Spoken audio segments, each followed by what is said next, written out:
it is so clearly the product of abstraction, the product of the phonetic alphabet, the male ego.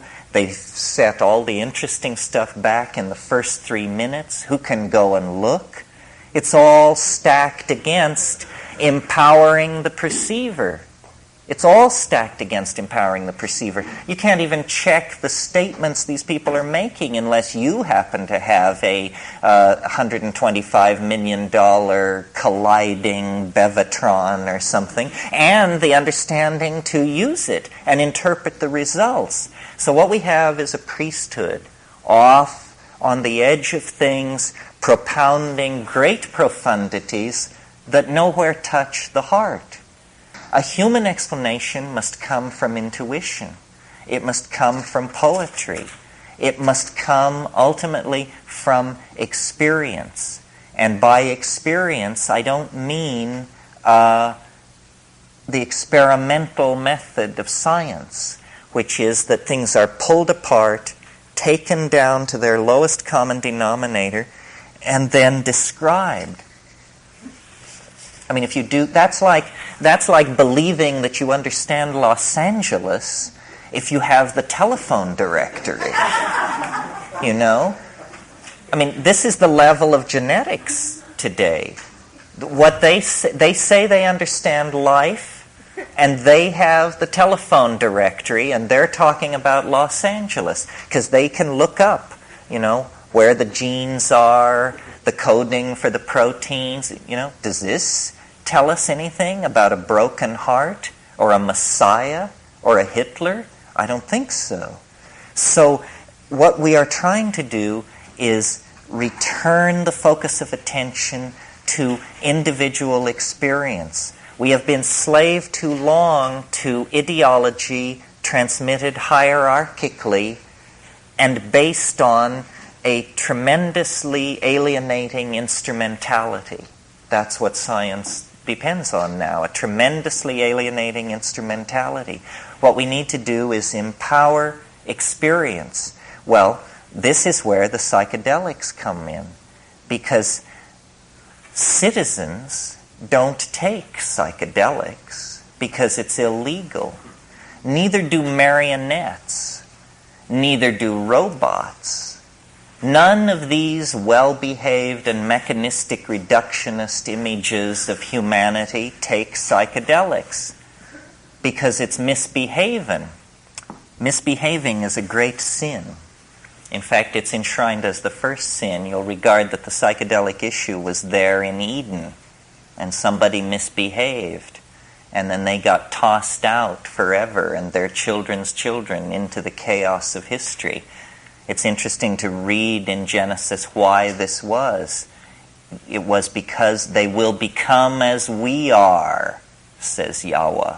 They will become as we are if they eat of the fruit of the tree of knowledge.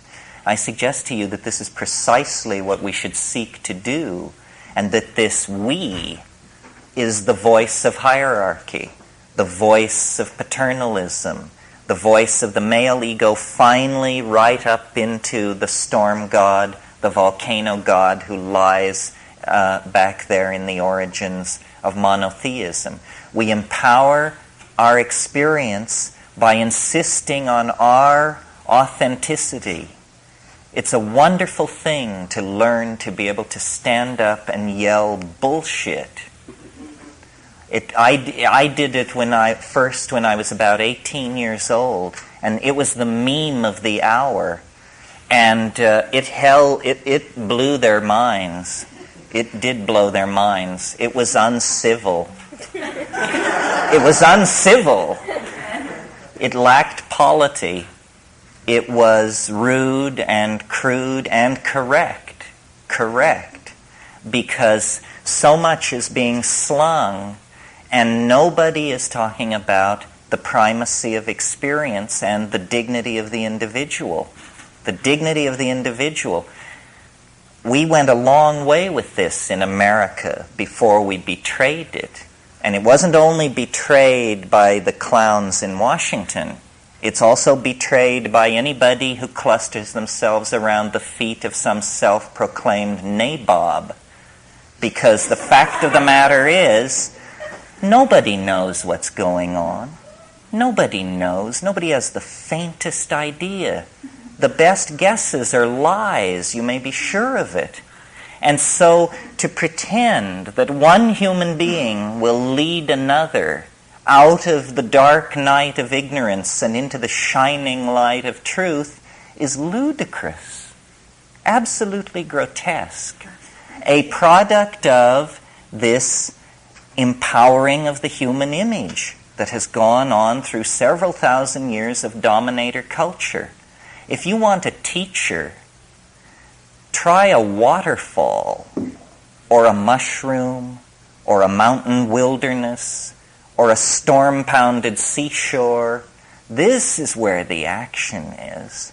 It's not back in the hive. It's not in the anthill. It's not knocking your head against the floor in front of somebody who claims that because of their lineage and whose feet they washed and whose feet they washed, that you should give credence to them. Knowledge is provisional, and we are yet to approach even the first moment of civilized understanding. The way it is to be done is by trusting yourself, trusting your intuition.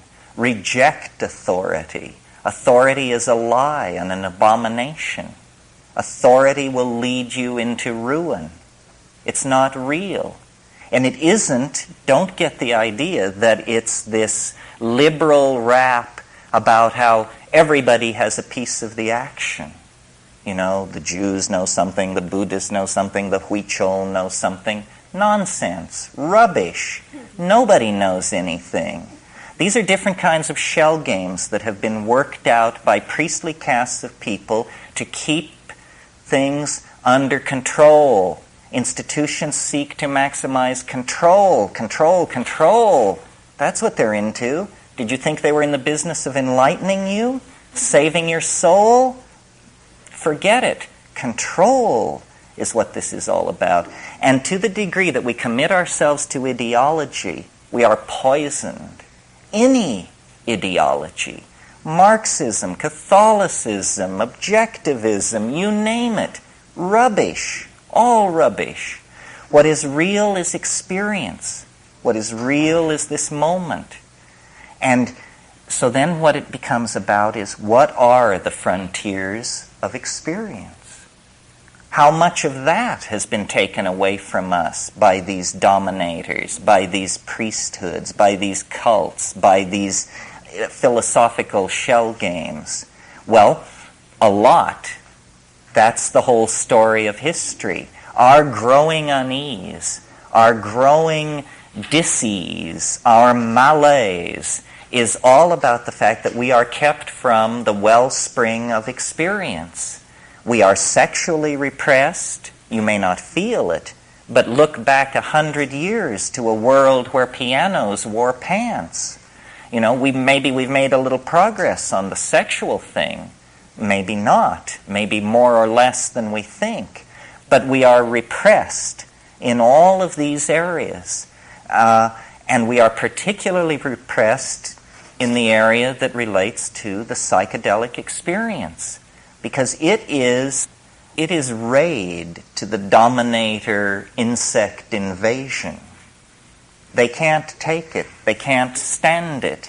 Because it empowers the individual. It dissolves the cheerful model of science. It's just exposed as, a nice story. It enriches the accessible universe tenfold, 100-fold, 1,000-fold. It makes the individual complete within his or her self. And this completion of the individual is extremely destructive to the plan of the dominators, which is that you will be a cog in a machine. You will participate in the life of an organization. Not your life, the life of an organization. You will go to some bullshit job. You will pour the best years of your life and your genius and your hopes into this. You will serve an institution. You will serve. Well, it's a bad idea for free people to go along with this. A much better idea would be to insist on the dignity of human beings, to recognize that the freeing of slaves, the giving of the vote to women, the ending of public whippings, that this program of political enlightenment must also then include hands-off on how people want to relate to changing their minds. We are not interested in being sexually regulated by the state, and we are not interested in being intellectually, spiritually, emotionally manipulated by the state. The state should stand down in this issue.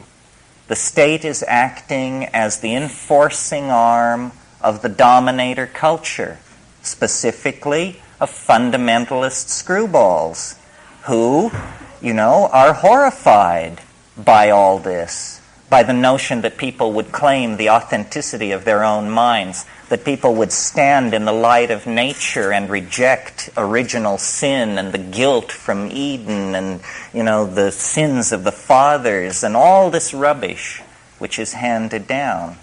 What the archaic revival is going to have to mean, if it has teeth, is a re-empowering of the individual and a consequent lowering of the profile of institutions, especially government.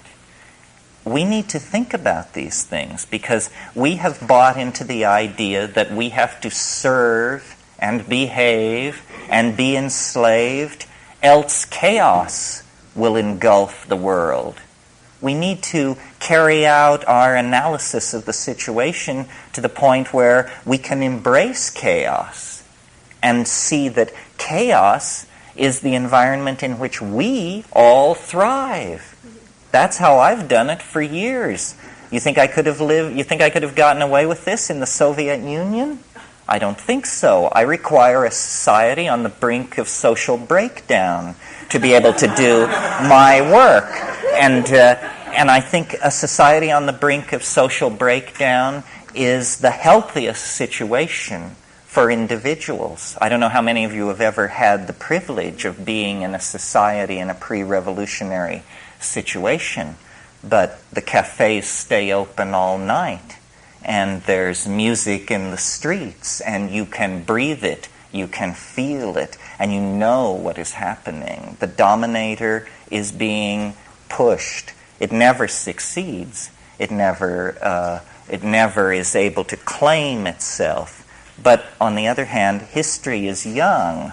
We may have a crack at this. A global society is coming into being. A global society made out of information that was not intended to be ours, but which is ours through the mistaken invention and distribution of small computers, the printing press, all of this stuff. Information is power, and information has been spilled by the clumsy handling of the cybernetic revolution by the dominator culture so that it is everywhere.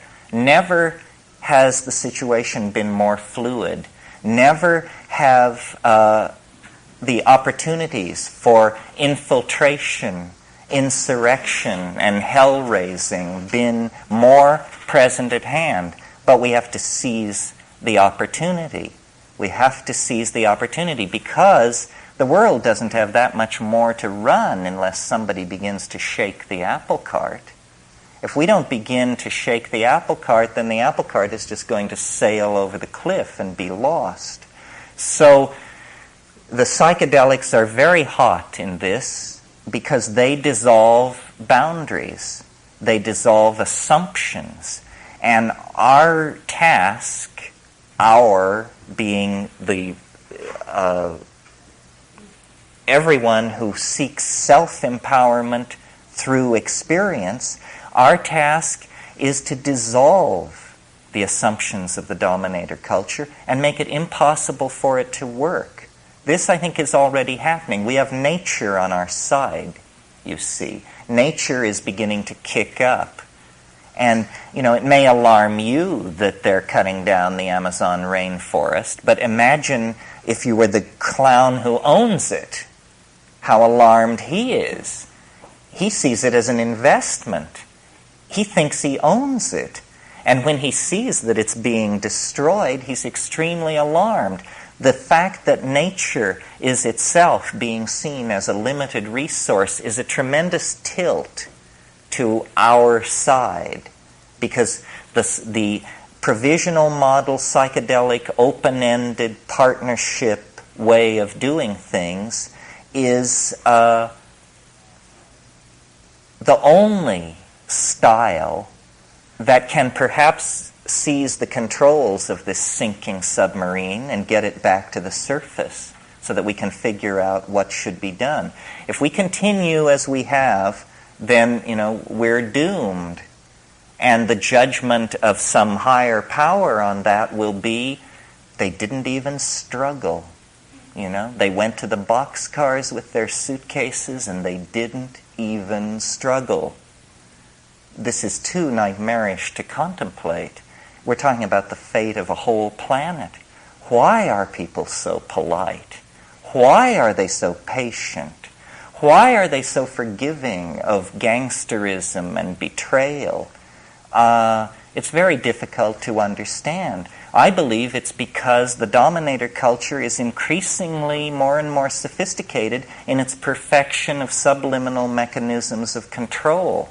And I don't mean anything grandiose and paranoid. I just mean that through press releases and sound bites and the enforced idiocy of television, the drama of a dying world has been turned into a soap opera for most people.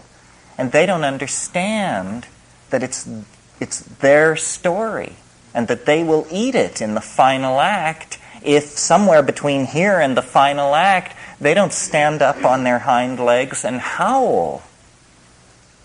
So this whole effort to bring the psychedelic experience back into prominence is an effort to empower individuals and to get them to see that we are bled of our authenticity by vampirish institutions that will never of their own accord leave us alone. There must be a moment when the machinery and the working of the machinery becomes so odious that people are willing to stride forward and throw sand on the track and force a reevaluation of the situation. And it's not done through organizing. It's not done through vanguard parties or cadres of intellectual elites. It's done through just walking away from all of that. Claiming your identity, claiming your vision, your being, your intuition, and then acting from that without regret, cleanly, without regret.